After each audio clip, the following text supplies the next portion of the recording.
Hola, buenas tardes. Esta es la reflexión número 15 y quería comentarles que me sorprendió muy gratamente las preguntas que me hicieron llegar y las inquietudes que generaron algunos temas que yo suponía que podían ser un poco colaterales a la reflexión principal. Eh, Realmente es llamativo que, sobre todo en gente joven, exista una inquietud por estas cuestiones. Eh, una pregunta viene de Jorge que me pide que vuelva al algo que yo dije sobre la muerte como liberación. Bueno, no sé exactamente cómo fue que lo planteé, pero sí estaba en relación con el tema del sentido y con el tema de la concepción de la muerte, una de las concepciones de la muerte, como transmutación o como cambio, como transformación. Y hay muchas corrientes de conocimiento que conciben la muerte como la entrada a otro nivel de existencia, ¿no? O sea, algunos mediante la reencarnación o la recurrencia, la transmigración, bueno, lo que fuere, pero que la muerte era una puerta de acceso a esa nueva existencia. O sea, sería el concepto de muerte como renacimiento, tan antiguo como la humanidad. O sea, al principio de las reflexiones habíamos puesto como ejemplo el tema de las tumbas egipcias, donde colocaban al muerto en posición fetal como ayudándolo para ese nuevo nacimiento. Pero desde la antigüedad hasta hoy, en muchas creencias, la muerte es un renacimiento, porque también el concepto de tiempo no es lineal, sino cíclico. O sea, el concepto de tiempo lineal es una creación, un invento, muy occidental, donde desde la invención del reloj se ha concebido el tiempo como fragmentado, ¿no? Pasado, presente, futuro, se lo ha transformado en algo cuantitativo, las horas del día, las estaciones y demás, pero esas también son construcciones culturales. La concepción oriental del tiempo es circular, donde hay o un eterno retorno o un tiempo cíclico en el cual las personas de alguna manera también se reciclan como el tiempo. Bueno, cuando hablamos sobre la muerte como una transformación, nos referíamos a esa forma de concebir la muerte.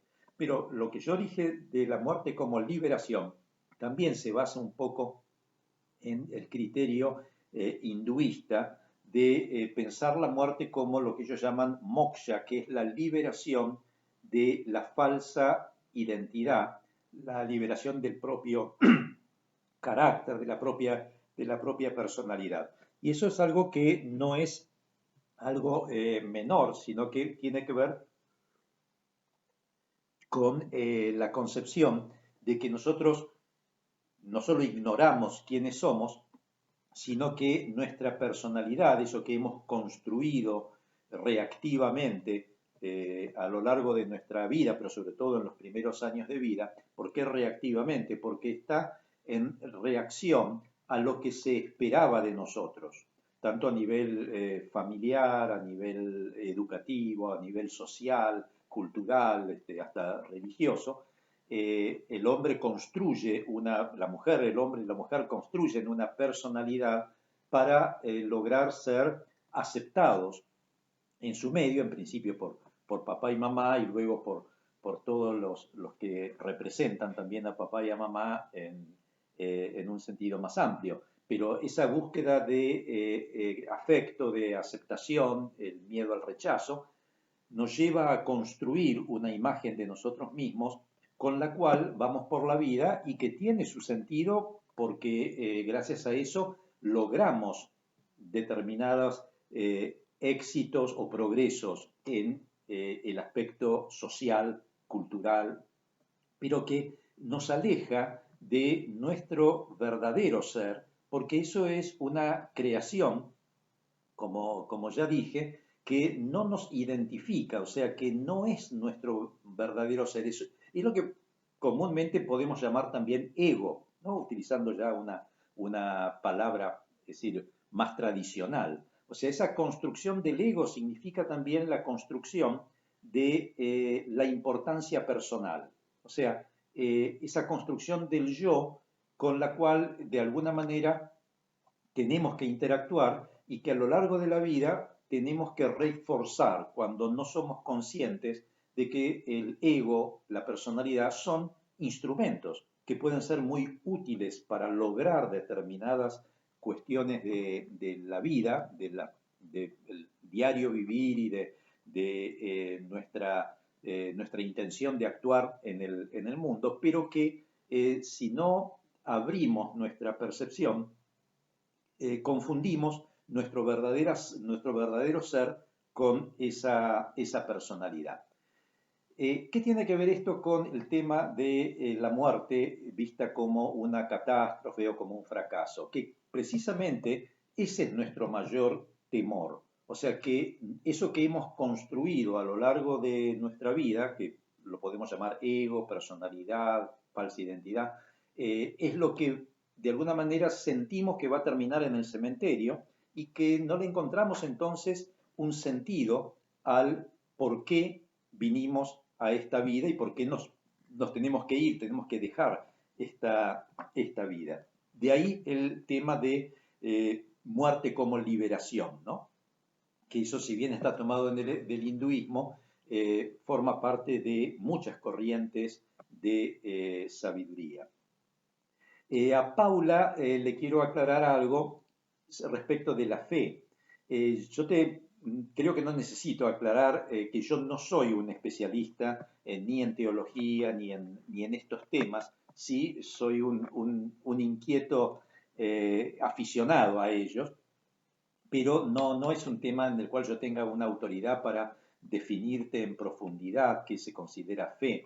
Pero sí tomo palabras de un gran profesor, Bernardo Nante, que sí es profesor de filosofía y tiene amplios conocimientos de religiones comparadas, que la definición que a mí me sirvió, abstrayendo un poco de sus clases, es que la fe es lo que nos permite entrar en contacto, en diálogo con el misterio. O sea, con eso que nosotros no nos podemos explicar desde la lógica y desde lo racional, pero que sí sabemos que existe y que de alguna manera tiene relación con lo que hablamos de la física cuántica, de que todo lo que sucede ocurre sobre un fondo desconocido, que todo lo que vemos es una manifestación de lo que no vemos, que lo que es evidente manifiesta algo que es inevidente. El acceso a ese fondo desconocido, a esa realidad implícita, como dicen los físicos, a ese misterio en última instancia, solamente se puede realizar desarrollando otras formas de conocimiento y de percepción, que algunos lo llaman fe, en todo caso, pero la fe todavía está muy relacionada, ha quedado muy pegada a conceptos religiosos y no necesariamente el acceso al misterio y el trabajo interior que uno realiza en el conocimiento del misterio, incluyendo el misterio de quiénes somos, del autoconocimiento, no necesariamente está ligado a una religión. Aparte, las religiones son muchas, las tradiciones religiosas pueden diferir en algunos aspectos y tener un núcleo en común entre todos ellos. Pero ese es un tema muy interesante, pero no es el tema nuestro o que yo pueda desarrollar así con autoridad.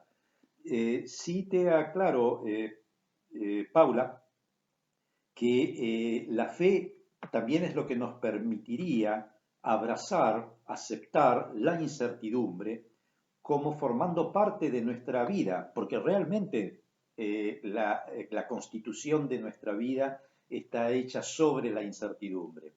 Hasta la constitución del átomo y de la materia dijimos que era incierta cuando se trataba de ver la realidad como una energía en evolución y cambiante y que a veces pega algunos saltos inesperados en ese proceso evolutivo. O sea que si la fe o lo que se podría llamar fe en algunas culturas tiene relación con esa búsqueda en el plano del misterio.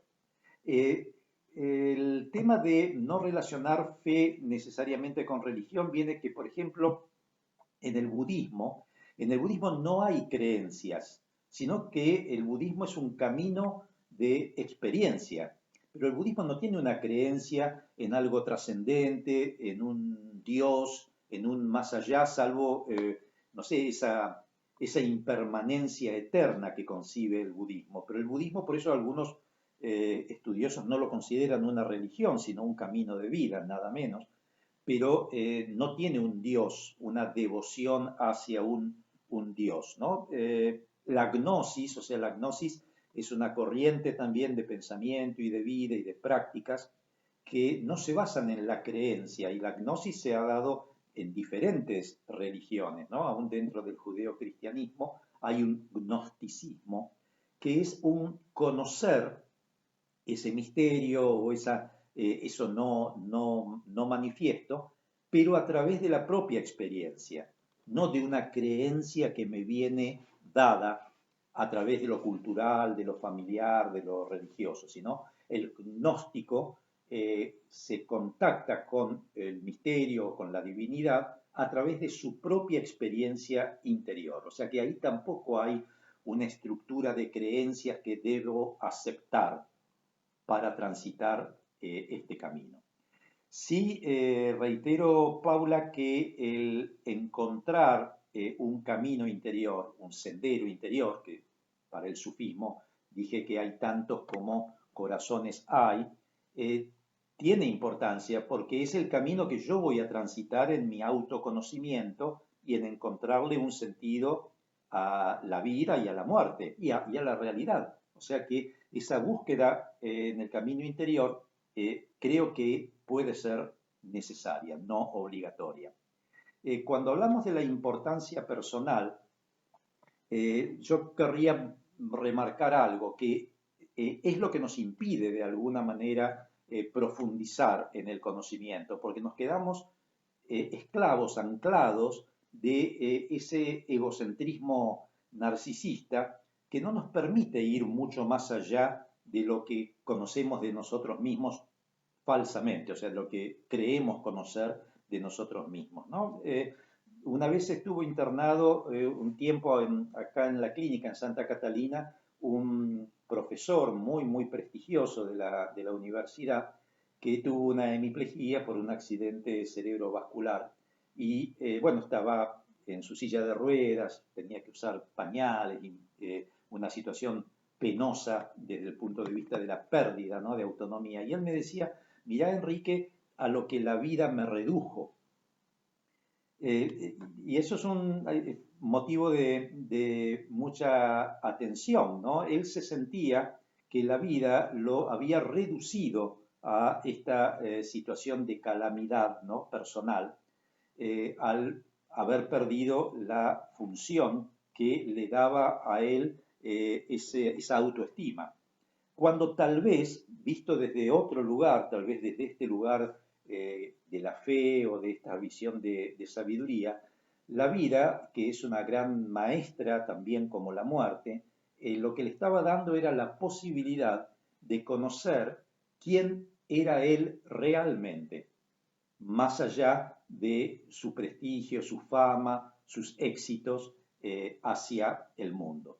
¿Qué es lo que le pasa a muchas personas que se acercan al momento de la muerte con angustia, con desesperación, porque no le han encontrado sentido a la propia vida, entonces por lo tanto tampoco a la muerte, aunque hayan tenido muchos éxitos en los logros sociales, personales, que hacen que una persona pueda tener grandes premios por cómo ha vivido, pero interiormente sentirse un desgraciado y no poder encarar algo tan importante y esencial como es la muerte.